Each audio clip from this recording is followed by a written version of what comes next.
Hi, ladies and gentlemen.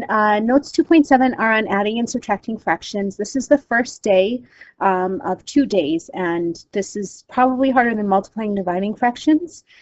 So make sure you're paying really close attention to what's happening right here. So we have some review questions right here. This is some pretty simple, basic stuff. If I have 1/3 plus 1/3, I have a common denominator, so I'm allowed to add my fractions together. 1 plus 1 is 2. I keep my denominator of 3, so I get 2/3. Okay, but in number 2, I have 1/3 plus 1/5. I don't have a common denominator, so I look for the least common multiple or lowest common denominator of 3 and 5. So what I'm going to do is I'm going to look for multiples of 3 and multiples of 5 and find out the number that's in common with both of them. They both have a 15 in common, so my new fractions are going to have 15 as my denominators. Okay, so what do I multiply 3 by to get 15? I multiply it by 5. Whatever I do to the numerator, whatever I do to the denominator, I also do to the numerator. So that's how I get 5 over 15. Now 5 over 15 is the same thing as 1 over 3. It's just an unsimplified version of the fraction. To change a 5 into a 15, I multiply by 3. But whatever I do to the denominator, I also do to the numerator. So I get 5/15 plus 3/15, which will give me 8/15. So that's my answer for number 2. And then lastly, in number 3, if I'm going to do the same thing, find the lowest common multiple of 2 and 6, which is 6. So I'm going to change my fractions so they all have a 6 in my denominator. Okay, so how do I change a 2 to have a 6 in my denominator? I need to multiply it by 3. But whatever I do to the denominator, I also do to the numerator. And 3/6 is the same thing as 1/2. Keep this fraction 1/6, so 3/6 minus 1/6 is 2/6. And then when I simplify it, they're both divisible by 2, so I get 1/3. Okay, so that's a quick review on fractions. Now, what does it have to do with what we're doing here? It's the exact same idea, except now we have some variables as well. Okay, so in order to add or subtract fractions, they must have a lowest common denominator. And technically, it doesn't have to be the lowest common denominator. It could just be a common denominator, but it's better to have a lowest one because then we don't have to do as much simplifying at the end. After you add fractions, you need to see if you can simplify if that's possible. Okay? All right, so taking a look at number 1, I've got 7 over 9r minus 2 over 9r plus 4 over 9r. They all have the same denominator, so my LCD, my lowest common denominator, is going to be 9r. So all I have to do is just simply add my numerators together. So 7 minus 2 plus 4 is 9. And then when I look right here, since this is 9 times r, I can simplify the 9 and the 9, and I end up getting 1 over r. So my final answer here is 1 over r. Okay?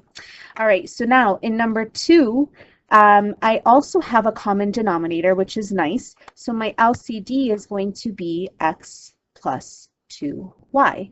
So I can go ahead and put all of these guys together into one fraction. So right here, it's going to be x plus 2y, but in my numerator, I have 2x plus y plus x plus 5y. And because it's just addition and there's no multiplication here, I can just get rid of my brackets and collect my like terms. So 2x is like x, so I get 3x. And y is like 5y, so I get 6y.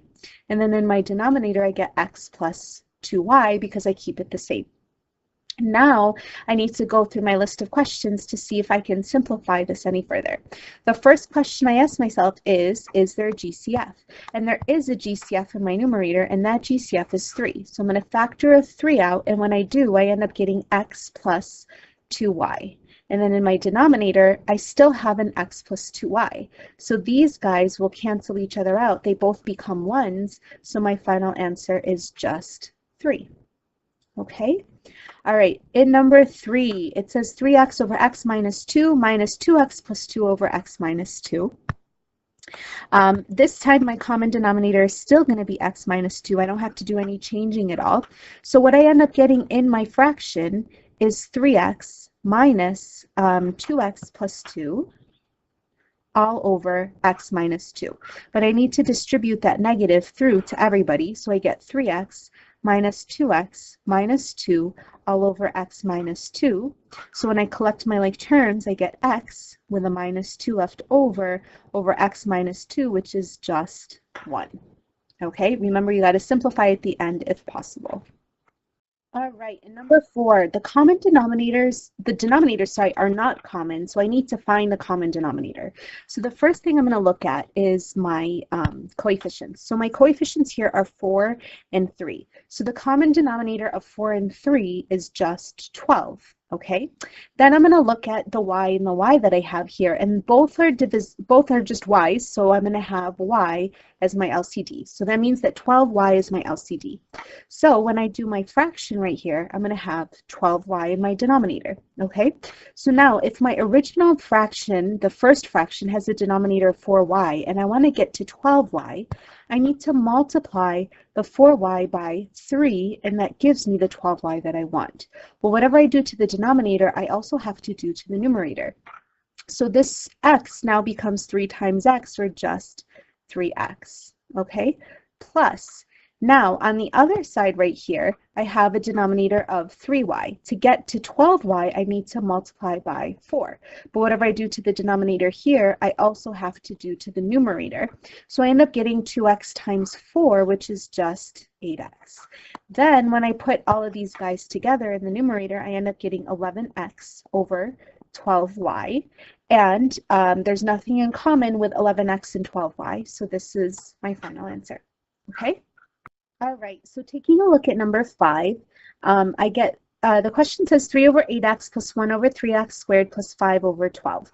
So I want to find my LCD. So the first thing I'm going to do is look for multiples that are in common with 8x. So some multiples that are in common with 8x, first thing I'm going to do is just look at my 8. So 8, 16, 24, 32, so on and so forth are multiples that are in common with 8, because 8 times 1 is 1, 8, 8 times 2 is 16, 8 times 3 is 24, so on and so forth.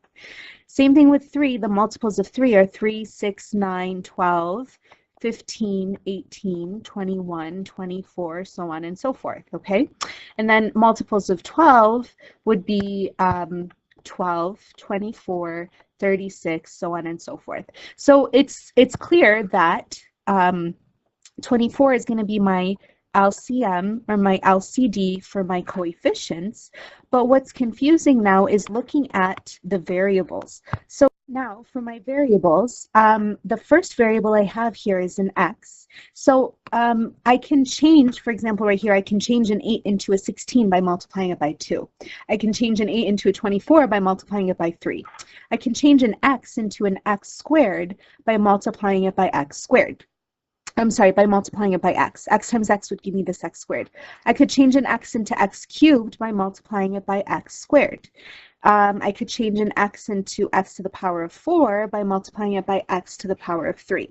So these are my quote-unquote multiples for my variable here. Okay, and then same thing with this x squared that I have right here. I could change my x squared into x cubed if I multiply it by 3. If I multiply x squared by x squared, I could get x to the power of 4. If I multiply x squared by x to the power of 3, I could get x to the power of 5, so on and so forth. Okay, so what's in common is x to the power of 2. So essentially what I'm going to do is just look for the highest exponent. That's how I find my least common denominator.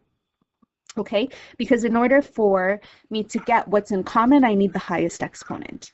All right, so now that I've done that, what I'm going to do is I'm just going to rewrite the problem right here so I can see it a little bit better, have it a little bit more spaced out. Okay, and if you notice right here, we want our GCF to be 24x squared. So I'm going to say it's all over 24x squared. Well, what do I need to multiply 8 by to get 24? I need to multiply it by 3, but that would only give me 24x. So I need to multiply by 3x, because 3 times 8 is 24, x times x is x squared. Whatever I do to the denominator, I have to do to the numerator. So 3x times 3 gives me 9x. Okay? Then over here, 3x squared to get to 24x squared, it's just missing a factor of 8. So I have to multiply numerator and denominator by 8. Okay, and then lastly over here, this 12 to get to 24x squared, it's missing a factor of 2, but it also doesn't have any x's on it, so I need to multiply by x squared. So I end up getting 5 times 2x squared is 10x squared. So my final answer in descending order is 10x squared plus 9x plus 8 all over 24x squared. And the reason why I know that is because in my numerator, there's no GCF. It's not a factorial, or sorry, it's not a trinomial that I can factor. It's definitely not a difference of perfect squares, and I can't factor by grouping. So this is my final answer for question number 5.